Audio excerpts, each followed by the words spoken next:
এক নাম্বার যদি স্ত্রী নামাজ না পড়ে, 2 নাম্বার তাকে ডাকলো কিন্তু ডাকের সাড়া দেয় না, 3 নাম্বার যদি বিনা প্রয়োজনে স্বামীর অনুমতি ছাড়া ঘর থেকে স্ত্রী বাহির হয়।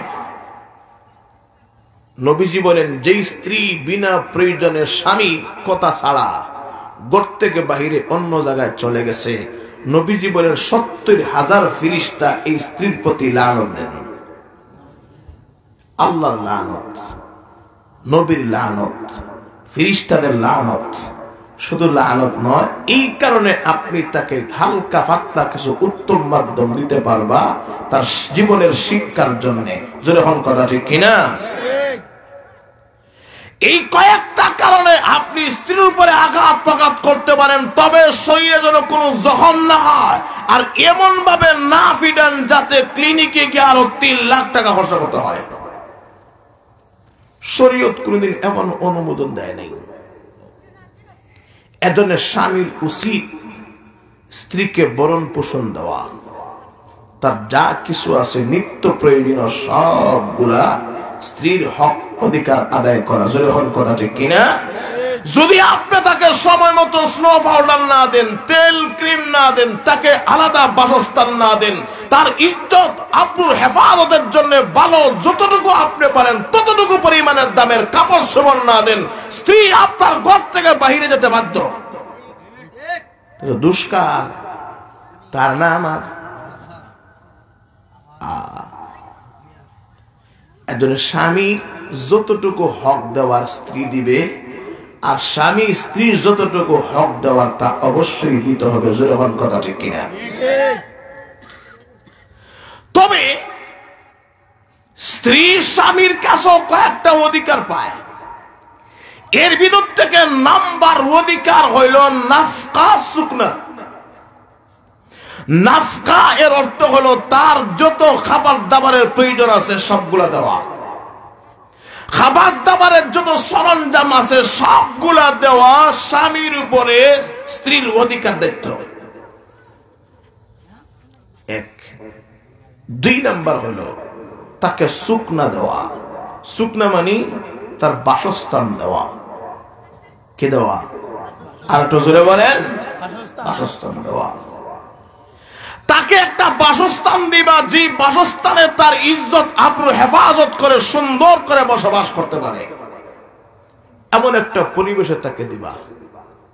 এমন একটা পরিবেশে তাকে দিবা না যে জায়গায় রাখলে তার ফর্দার আবরুর হেফাজত হয় না, লঙ্ঘন হয়, এমন জায়গায় দিবা না। এরপরে দেখেন, স্ত্রী হিসাবে কিছু ভুল হতেই পারে, হতে পারে না? স্ত্রী হিসেবে কিছু ভুল হতে পারে। যদি স্ত্রী হিসেবে সাংসারিক জীবনে কিছু ভুল হয়, তাহলে আপনি তাকে ছাড় দিতে হবে।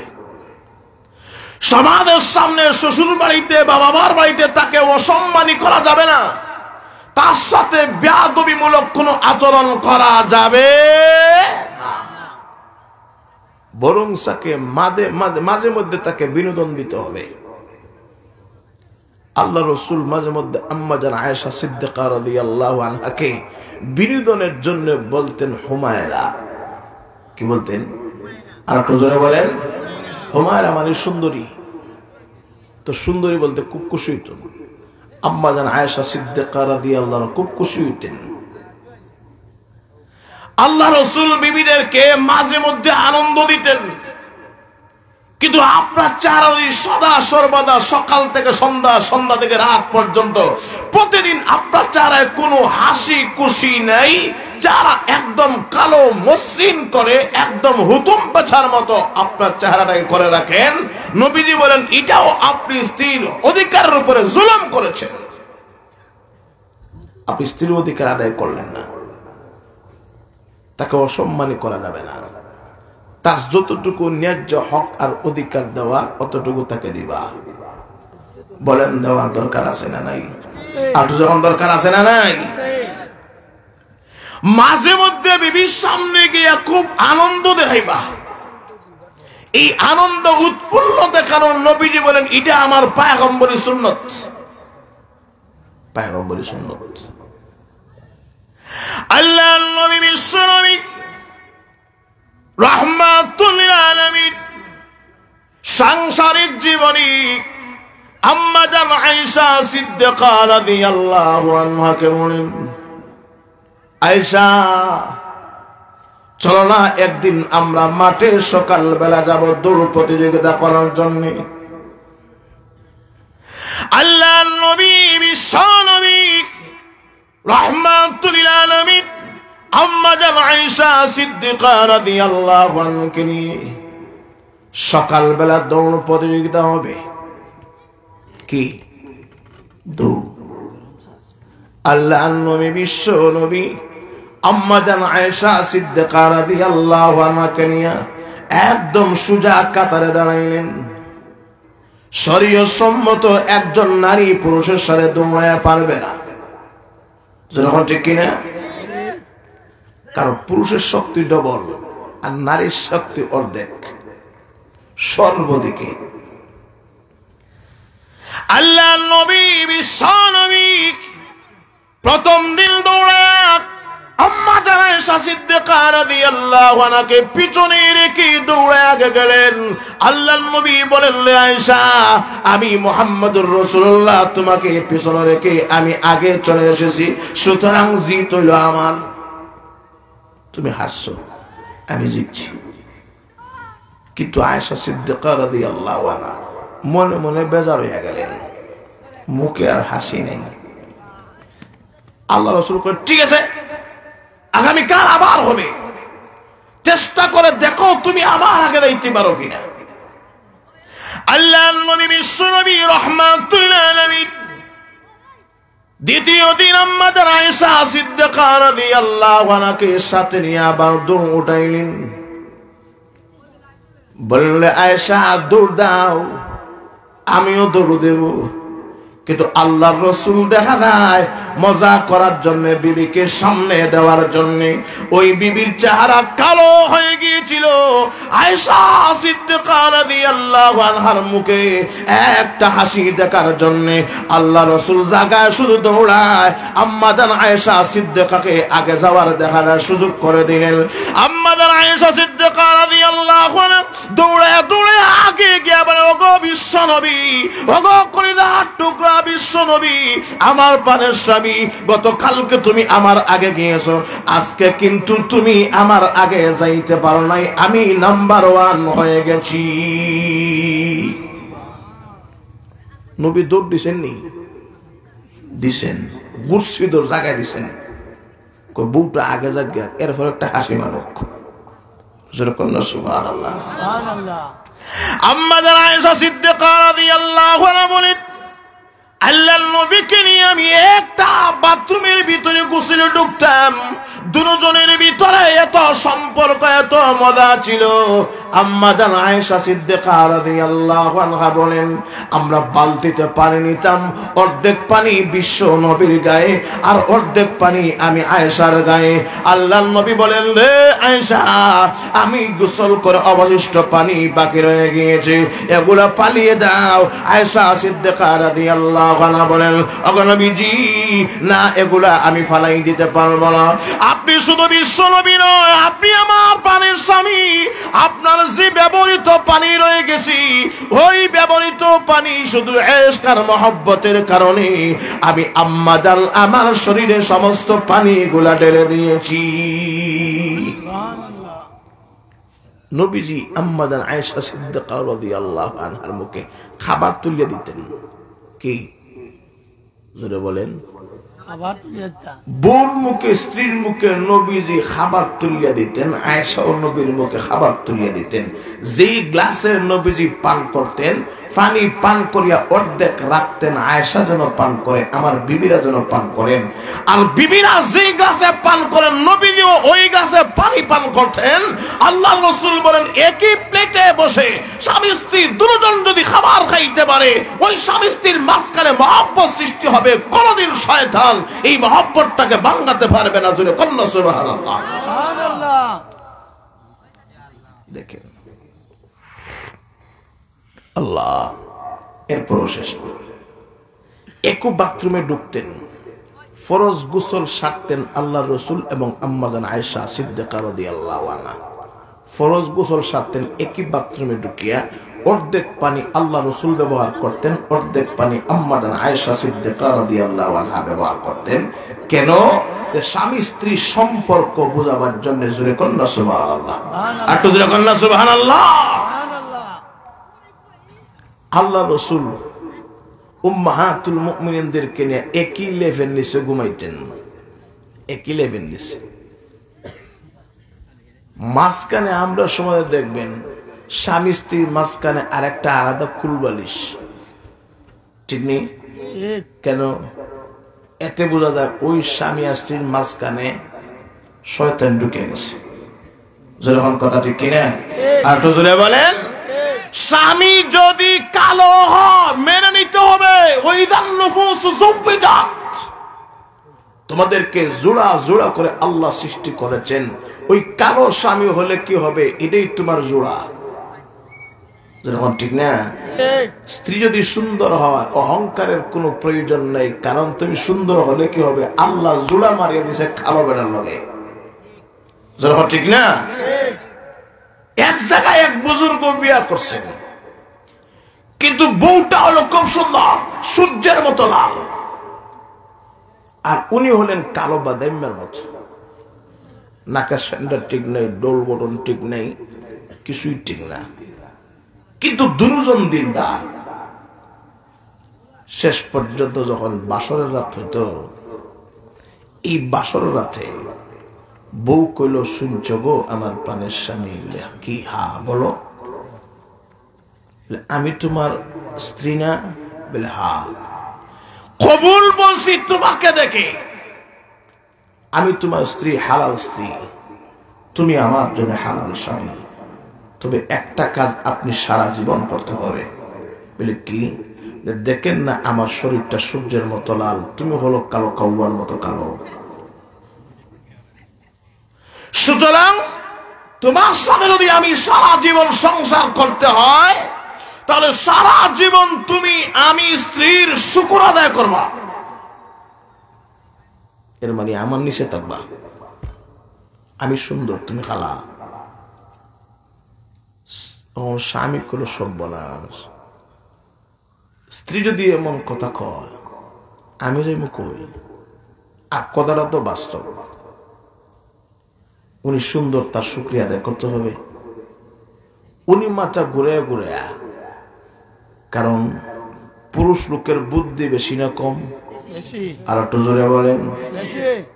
পুরুষ লোকের বুদ্ধি বেশি, আর মহিলাদের বুদ্ধি পুরুষ লোকের অর্ধেক। আল্লাহ রাসূল বলে, হুন্না নাকিসাতুল আকলি ওয়া দীনিহা, তাদের ভিতরে আকলও কম, দিনও কম। দিন কম কেমনে? সবসময় নামাজ পড়তে পারে না। বুঝেননি কথা? প্রতি মাসের 30 দিন কি 30 দিন নামাজ পড়তে পারে? পারে না। রোজা রাখতে পারে? পারে না। তো দিন কম, সমস্যা আছে। কিন্তু এই সমস্যা পুরুষ লোকের আসেনি, তবে পুরুষের দিন বেশি। যখন ঠিক না? আকল কম। নবীজি বলেন, আল্লাহ বলেন, লিযযাকারে মিসলু হাযযিল উনসায়াইন, দুইজন নারী মিলিয়া একজন পুরুষের সমান। আমি এই কথা বুঝাইতে চাচ্ছি, পুরুষ লোকের চাইতে নারী লোকের আকল বুদ্ধি কম না বেশি? আর একটু জোরে বলেন। কম। পুরুষের বেশি। যখন ঠিক না? কিন্তু সব সমান না। তার প্রমাণ হইল আপনার আমার বাংলাদেশ। যখন ঠিক নেই? আমরা কতদিন ছিলাম এক মহিলার কাপড় তলে? কথা বলে না? 17 বছর। যখন ঠিক না? গদ্দি কেমনে টিকায় লাগলো? বুদ্ধি দিয়া। যখন ঠিক কিনা? তাইলে বোঝা যায় নারী হইলে কি হবে? বুদ্ধি আছে না নাই? যখন আছে না নাই? সমস্ত পুরুষরা 17 বছর তার সামনে পানি খাইতে বাধ্য হয়েছে। কিন্তু শেষ পর্যন্ত নবীর হাদিস যে সত্য, এর প্রমাণ দেখায় দিলেন। নবীজি বলে গেছেন, লা ইউফলিহা কওমুন ওয়াল্লাহু আমারহুম ইমরাতান, যেই সমাজের নেতৃত্ব দিবে নারীরা না, এই সমাজ কোনদিন শান্তির সমাজ হতে পারে না, শান্তির সমাজ হতে পারে না। এটা প্রমাণ হইল কয়েকদিন আগে, যখন ঠিক কিনা আর তো জোরে বলেন। কথা হইল যদি নারী বিগড়াইয়া যায়, উলামায়ে কেরাম নবীজি বলেন তাদের কাছ থেকে যদি ফায়দা নিতে হয় তাহলে মাঝে মধ্যে বাতাস দিও। কি দিও? জোরে বলেন। মাঝে মধ্যে রাত গিয়া কয়ো আই লাভ ইউ ডার্লিং, দেখবা যা মন চায় যা খাইতে পারো। যেরকম ঠিক নেই আর তো জোরে বলেন। গড়ে যদি কিছু নাও থাকে, যদি জাল তরকারি হয় আর স্বামীর মুখ গা থাকে, না খাইতাম না, স্বামীকে খাইতাম না।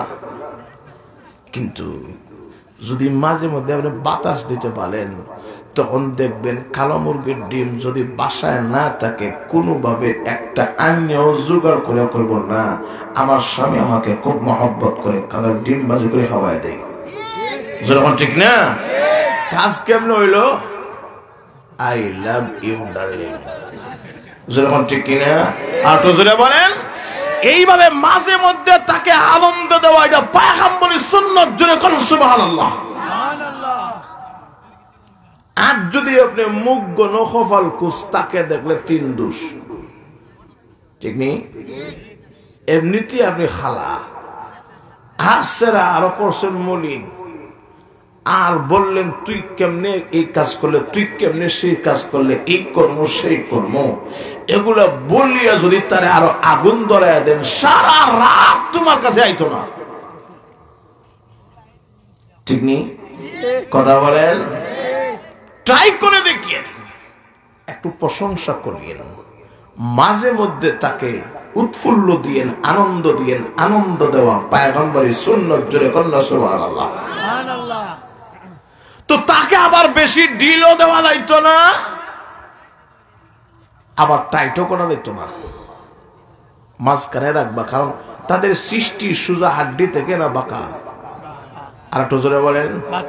বেশি টাইট দিতে গেলে ভাঙে যাইব, আর বেশি ডিল দিল হাত চালু যাইব। যেরকম ঠিক না? সুতরাং মাঝামাঝি রাখিয়া যতটুকু ফায়দা নেওয়ার ততটুকু ফায়দা নিয়ে। জোরে কোন সুবহানাল্লাহ। আল্লাহ বলেন লিতাসকুনু ইলাইহা, মহিলারা হইল পুরুষদের শান্তির জায়গা। জোরে কোন সুবহানাল্লাহ। এই জায়গা যদি সুন্দর হয়, দেখবেন গোটা পৃথিবী সুন্দর, আনন্দ লাগে। আর যদি এই জায়গায় ডিস্টার্ব হয়, দেখবেন সারাদিন ভাতার বিলি হয় সকলা। মাথা ঠিক নেই কেন, গোট ঠিক নেই। যেরকম ঠিক কিনা? তবে নারীদের আকল যদিও কম, বুদ্ধি যদিও কম, কিন্তু মাঝে মধ্যে 2-1টা আছে বুদ্ধি খুব বেশি। কথা বলেন। যখন আছে না নাই? এক জায়গায় দেখছি 7 ভাইয়ের 1 বোন চম্পা নাই, তো তারা সাংসারিক জীবনে স্বামীটা ছিল খুব গরম, বউ ছিল যেমন তেমন, স্বামী ছিল কৃষক, বউ ছিল মোটামুটি। কিন্তু সকালবেলা উঠিয়া যদি ভাত না পায় লাঠি দিত, হালে যাইতাম। সকালবেলা খাবার দাবার রেডি রাখতে হইব, আসার পরেও আর লেট করলে কিন্তু আজুন 2টা ভাঙবো। এরকম কিন্তু স্বামী আছে না? আর তো যখন আসে না নাই, তো কাজে দায়িত্ব মানে উনি বহুত পাড়া বাঙ্গা লেগে যাইতেছে। কাজ থেকে আসছে, স্ত্রীর জন্য উচিত হলো স্বামী যদি কোনো কাজকর্ম করে বাসায় ঢুকে তাকে পানি আগিয়ে দেওয়া, তাকে বাতাস দেওয়া, তাকে হুঁশ মেরে কিছু জিজ্ঞাসা করা, তার কিছু প্রয়োজন হাজাত আছে কিনা তার কাছ থেকে এগুলা উদ্ধার করা। জোরে হন ঠিক কিনা? আর তো যখন কথা ঠিক কিনা? আর স্ত্রীও যদি এমন হয় তো তুমি কাজ করছো তো কি তো হয়েছে, আমার কাজ হইলো ঘরের পাক্কুটা, তোমার কাজ হইলো ক্ষেতের মাঠে, তো সমস্যা কোথায়? না, এরকম হলে সংসার চলবে না, উভয়কে উভয় সাথ দিতে হবে। যখন কথা ঠিক কিনা? এখন এই স্বামীর আদত ছিল শুধু বউ ভিড়ায়। উনি কইল রে তার কেমনে ঠিক করা যায়, ফোন দিবাই করছে। আগের দিন উনি বাজার থেকে কিনে আনছে মাছ, কই মাছ। কি মাছ? কথা বলে কই মাছ। কই মাছ ঘরের পাশে ক্ষেতের জমি। সকালে উঠে উনি হাল চাষে যাবে। উনি কইল স্বামী কেমনে ঠিক করতে হয় আমি জানি। যা কই মাছ ছিল উনি সবগুলো না ক্ষেতের জমি ছাড়িয়ে দিছে, কিন্তু সিজন কিন্তু মাছের নাই, একদম শুকনা জমি। গিয়া দেখে সকালবেলা সর্বনাশ, একটু কই মাছ আল্লাহ দিছে শুকনা মাটিতে। সবগুলা নিয়ে বিবির কাছে দিছে, নাও সবগুলা সুন্দর করে বানাইয়া ফাঁকসাক করো, হাল থেকে আসছেই একটা সুস্বাদু খাবার হবে। জোরে হচ্ছে কিনা? ঠিক আছে। বউ কিন্তু ফাঁক করছে না, ফাঁক না করে সবগুলো আগের মতো জায়গায় রেখে দিছে। আসিয়া কইল শুটকির ভর্তা দিয়া বাদ দিলে। কই কই কথা বুঝেননি? কি কি কই কই? উনি কি কই? উনি কই কই? উনি কি কই?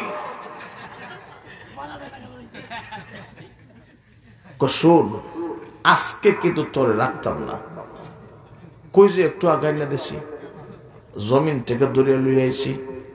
মাথা খারাপ, তখন করছি জম, তুমি হাল বাইলা, জমিনে এক ফুটও পানি নেই, শুকনা জমিনে কই করতে গাইছ, তোমার মাথা খারাপ, একটু আগে দিয়ে গেছি না। উনি কইল শুন, ভালো কথা জিজ্ঞাসা করতেছি, কই কই? হলো কি কই? তো এই ঝগড়া শুনিয়া বোর বুদ্ধি বেশি, ঝগড়া শুনিয়া শ্বশুর আব্বা শাশুড়ি মা আরো বাড়ির যা ছিল সব একত্রিত হয়ে গেছে গিয়া। কি কারণে? সকালবেলা ঝগড়া। তো বই গিয়া কইছে, শুনছ আমরা করে চাই সোলমুদ্দিনের আব্বা মাথা নষ্ট হয়ে গেছে, জিন ভূতে ধরছে। কি ধরছে? সকালবেলা নাকি আবার এনে কই মাছ দিছে, ওই পুষ্করির ভারে দুলি হাল বাইতেছে। কথা বুঝেনি আমার? দুলি হাল বাইতেছে, এখান থেকে কই মাছ আনিয়ে আমার কয় নাকি আমি বাধ্য দিতাম। এখন করছি জন আসা খালি কই কই কই, আমি কই কি কই? মাথা খারাপ। জিজ্ঞাসা করলো, হে কি কে লেগে ঝগড়া? সকালবেলা আমি জমিন থেকে কই দরিয়া লিয়ে আইছি। তোর মাথা খারাপ, কই কই থেকে ভাইবে? মেঘ নেই, বৃষ্টি নেই, কিছু নেই, একদম দুলি মাটি। কোন আমি আনছি তো, তোর মাথা খারাপ, বন্ধ কর। তো বউ কই সাহেব শুনছ? ভাই সাহেব কইল, তুমি যেটা কইছো এটাই সত্য, ভূতে ধরছে, মোল্লা আনো, এর হাত বাঁধো। বউ কই ভাই সাহেব রাত্রে কেমনে ঘুমেও তার কাছে? ঠিক না, আমি মারতাম না। মোল্লা আনেন, ভূত চালান, তার হাত পা বাঁধেন।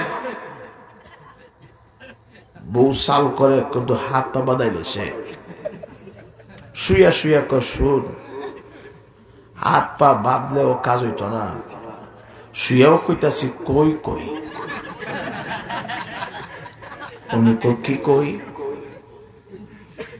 আব্বা শুনছ বেড়ার ভূত এখনো গেছে না, আবারও কয় কই কই। বিরাট একটা বিপদে পড়ছি আব্বা। ও বউ তার শাশুল আব্বাকে এবার সুন্দর করে বলছে, আব্বা আমি শুনছি আমরা গ্রামের একটা লোকের এভাবে হইছে, আর দেখছি হাত পাও বাদ দিয়া আর ওই মাঘমায়া শীতে ফুসকুনির ভাইতেরা কুটা মারিয়া রাখছে। জিনবুত একটাও থাকছে না, মাত্র এক রাত। আর স্বামী বিচারা শুয়ে চোখ দুয়া মোটা করে তাকা। ও সব বলা হাতও বদলাইছে, পাও বদলাইছে। এখন তো সাল্লা করে বুদ্ধি দিয়া আর আমারে মাঘমায়া শীতে কোথায় আর জোরে বলে শুন, তুই যাই করস না কেন আমার জবাব দিতে হইব। কই কই কি কই আবার কই জিগাও। শেষ পর্যন্ত মনে করলো ভাই সাহেব, আব্বা ওরা সংসার করা সম্ভব না, বুঝ ছাড়া হচ্ছে। সন্ধ্যা বেলা না হাউজে সুবাই রাখো, হাত পা বান্ধিয়া আর পুষ্করির ঘাটে এক সিঁড়িতে তারা অর্ধেক ডুবে রেখে গেছে। শীতে যখন তর করে কামে, বউ এসার পড়ে গেছে বাসন লইয়া। কি হো কি খবর? উনি কইল জিন্দেগিতে তো দুইটা ফায়া ধরছি, আর জিন্দেগিতে তোর সাথে লাগতাম না বুঝছি, আর জিন্দেগিতে কই কই কইতাম না। না সকালবেলা হালের ফাজুন দিয়ে ফিটাও, বিকালে আইলো ফিটাও। কেমনে স্বামী ঠিক করতে হয় আমার জানা আছে, করতে আল্লাহর দোহাই লাগে। দুইটা পায়া দোষী, সারা রাত থাকলে মরিজ মরিয়া থর এক জোড়াও ব্যথা লাগে না, দরদ লাগে না। আমি তো স্বামী না, বলে মানি না। উনি কিছু শিক্ষা দেই, আরো কিছু সময় হলো আমি এখন চলে যাচ্ছি, তুমি সারা রাত থাকো। দর্শে পায়ে খস, তুই আমার ধর্মের বোন, আল্লাহর দোহাই লাগে আমার লইয়া যা। আর জিন্দেগিরে তোরে ফিটাইতাম, আর একটু যখন ফিটাইতাম উনি কোনো সত্যি হ কয় সত্যি কইস, এক সত্যি কয় না মানতাম না, দুই সত্যি কয় না মানতাম না, তিন সত্যি কয় না, সাত সত্যি যদি কষ্টাইলে মানবো। উনি কইল সত্যি সত্যি সত্যি সাত সত্যি। আর জিন্দগিতে বউ ফিরাইতাম না, তোর সাথে আর আমি আর লাগতাম না। এরপরে আমার বাসা তো হাত খুললে বাড়ি তুলে গেছে। আব্বু রব্বা কি দেখছেন নি, কাজ হয়ে গেছে, কাজ হয়ে গেছে। জিনবু সবগুলো ছুটে গেছে। এখন কই কই আর কয় না। রাত্রে বিছানার নিচে শুয়ে শুয়ে কইল, মহিলাদের বুদ্ধি এত বেশি, বিদ্যা এত বেশি। উনি কইল তুমি কি দেখছো? আমার বাপে আমার 7 কলার বিদ্যা শিখেছে। কলার বিদ্যা আর একটু জোরে বলেন, 7 কলার বিদ্যা শিখাইছে আমার আব্বা। এই শুধুমাত্র 1 কলার বিদ্যা দেখাইনি, 6 কলার বিদ্যা বাকি আছে। কত আল্লাহর দোয়াই লাগে, আইলে দেখাই লাগতো না। তো আমি কইতেছি, বলেন দেখি কিছু নারীদের এমন আকল বুদ্ধি আছে না নাই? ওই কালো আল্লাহওয়ালা বুজুর্গ, আল্লাহওয়ালা বুজুর্গ, এই আল্লাহওয়ালা বুজুর্গের সামনে তখন উনি কইল, আমি সুন্দর, তুমি খালা, সারা জীবন তুমি আমার শুকর আদায় করতে হইব। কিন্তু পুরুষ লোকের আকল বুদ্ধি আছে না নাই? উনি কইল, রে জবাব তো দেওয়ার লাগে। কি জবাব দিব? উনি কইল, শুনছো, তুমিও সারা জীবন সবর এবং ধৈর্য ধারণ করতে হইবা, কারণ আমার মতো কালো স্বামী আর তুমি দুনিয়া হইতে না। কথা বুঝছি না? তুমি সুন্দর হইলে আমি শুকরিয়া আদায় করতাম, আমি যে কালো তুমি ধৈর্য ধরতা না। কথা বলে না, ধৈর্য ধরে না। উনি কইল, তাই তো শেষ পর্যন্ত তুমি আমার প্রশ্নের জবাবটা দিলাইলা, তাহলে কি করা যায়? দুজন মিলা যায় না বলে? হ্যাঁ, বুদ্ধি আমার কাছে আছে। সাপে কল বুদ্ধি আমার কাছে আছে। বলে কেমনে বুদ্ধি? বলে তুমি বেশি সুন্দর হওয়া, আমি সারা জীবন তোমার শুকুর আদায় করব,